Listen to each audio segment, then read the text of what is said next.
This video will give you a quick overview of how to order custom ceramic tiles from BayPhoto. There are multiple ways to get to the ordering screen. In this example, we're on the Ceramic Photo Tiles page on BayPhoto's website. Click on the Order button.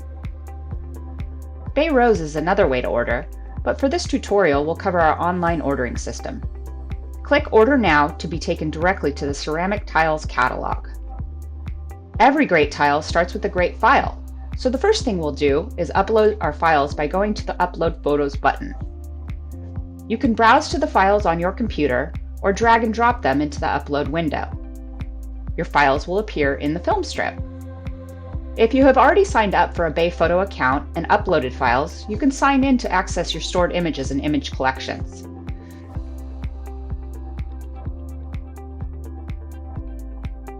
To create your tile, drag the image of your choice into the layout area. Sizes and options can be selected from the menu on the left. You can rotate the tile or rotate and crop your image using the tools in the layout area.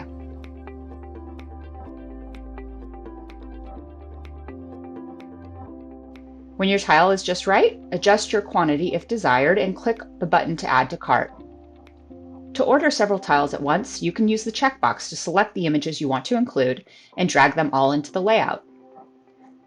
When you're ready to complete your order, go to the cart and follow the prompts to check out. You can also add other products from BayPhoto to your tile order. Simply click on the Change Product Line button and browse to the product of your choice. From there, you can follow the same process to create your print and add it to your cart.